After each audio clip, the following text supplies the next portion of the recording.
Well, Bobby, this is Friday and it's chat time. Yes. And we've had some great times, you and me. I don't know if anybody else is enjoying it, but I'm enjoying it. Well, I am too. And it's always a pleasure to share some of the things we've learned in 63 years.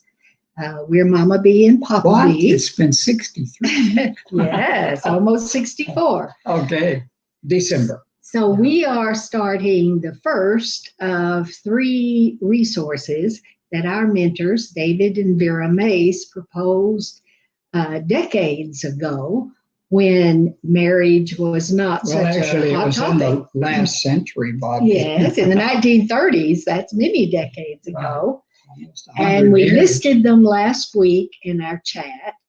And we want to talk about the first one today. But the three things were.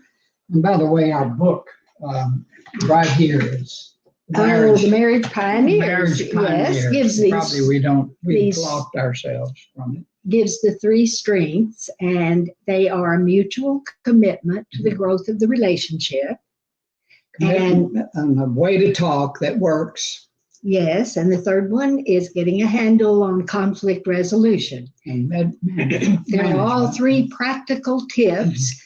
And an interesting parallel between the time they came up with these three practical ideas to help couples and thus help families.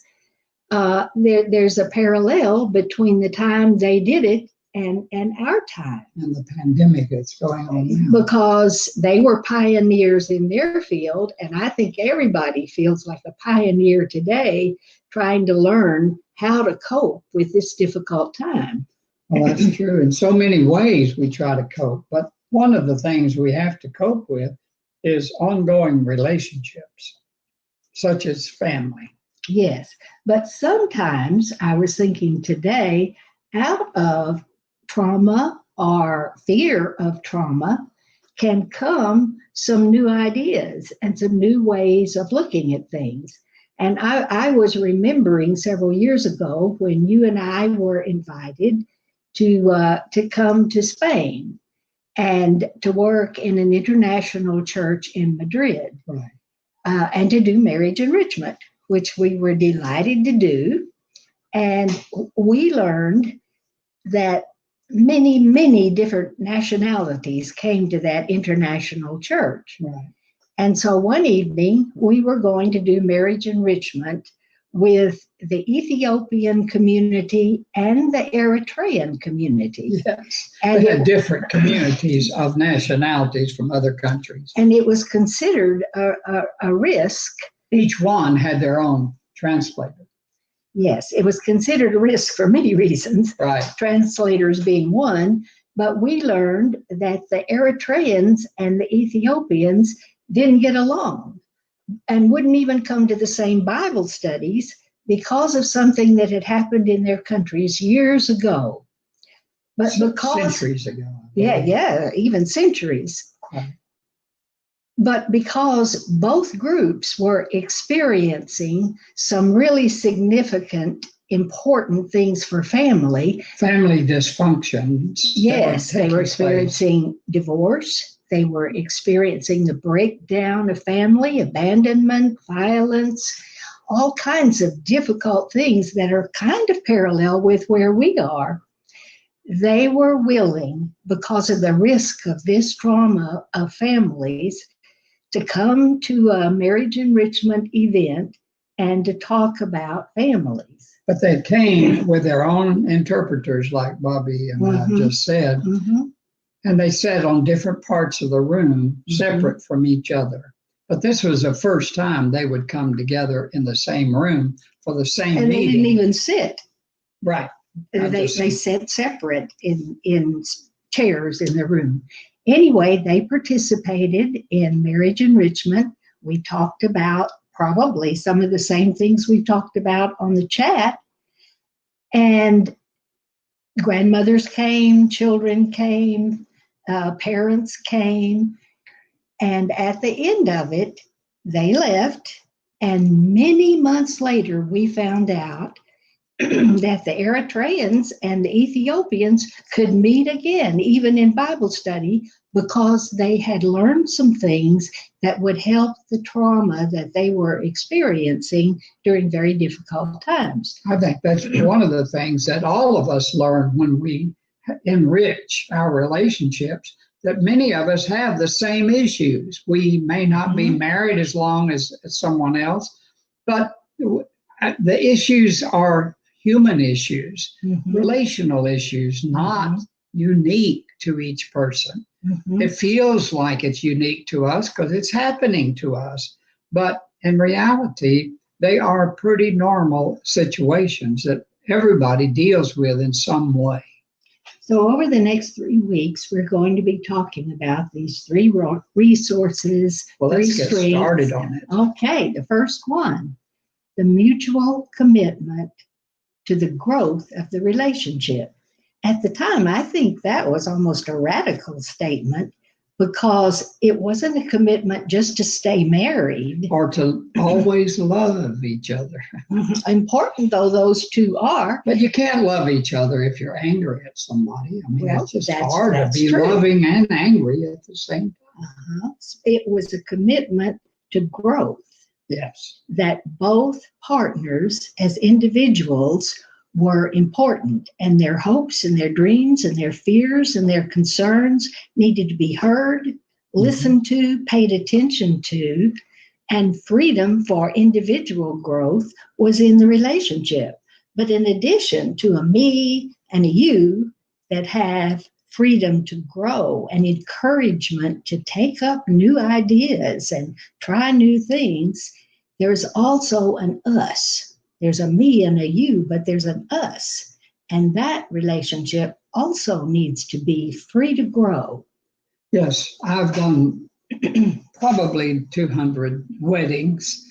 And when the wedding is over, people, family members often come up, particularly the dads, and they come up and say, well done.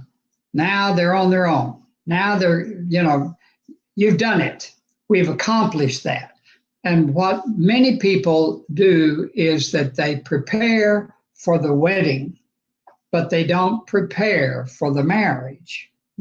And the wedding is not a marriage. It is the door to the marriage. And that's where this mutual commitment to growth comes in. It's almost like you go through the door and your mutual commitment to grow just keeps expanding, and you just learn so much more. And I'll have to say, after 63 years of being married to you, what I know now compared to what we married on is vast compared to that. Well, we're emphasizing growth because this is a time in our culture when you can have a custom-made marriage.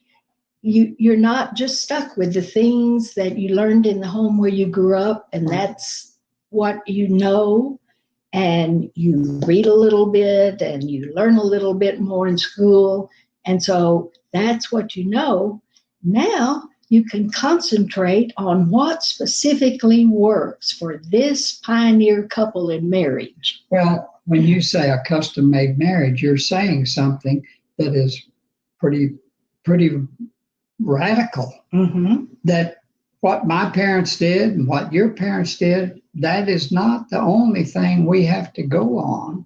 We can change and have our marriage different from any marriage ever, which puts it in the pioneer category again. Well, that's true, yes. And so I think that's important. Well, let's talk about before we talk about that, I want to say one thing. I just remembered how funny it was. Okay. Many years ago now, we were having our couple time. We do that every day. And we recommend it to couples, 15 minutes of talking about your relationship, not settling issues, not talking about the kids, not talking about the pandemic, just your relationship. Okay. So that day, we were talking about these three resources or strengths or ideas, whatever you want to call them. And I asked you, which one do you think is most important? Yes. And you I said, said commitment. yes, commitment to growth was most Commitment to important. growth is the most important. And you defined it as, In a very logical way, which everybody should agree with. yes, that it was the broad circle that surrounded every couple. Yes. And commitment was inside of it. And You're always inside that circle. Is everything that happened became an opportunity for growth when you had the commitment to it. But it was the broad framework that mattered. Mm-hmm. And I listened politely, but then I said, no, commitment to growth means all the little bitty choices that you make every day to listen, to not say hurtful things, to make little choices that help you reach the goal of commitment. I was doing Weight Watchers at that time, and I gave you the information that it's the little bitty things that matter, and you listened politely.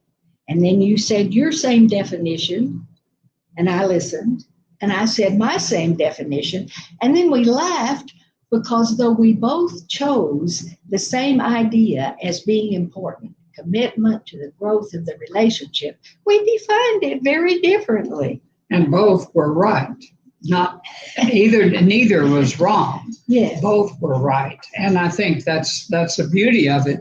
Growth comes in different ways. Yes, a broad spread like I'm interested in, that it encompasses whenever we are, wherever we are, and how we act, how our behavior shows up to say that we're still committed with each other. Mm-hmm. And that is part of the growth, that we basically we're committed to honor each other, and we are also committed to say no to other things that will not honor each other. And so that is why it's important.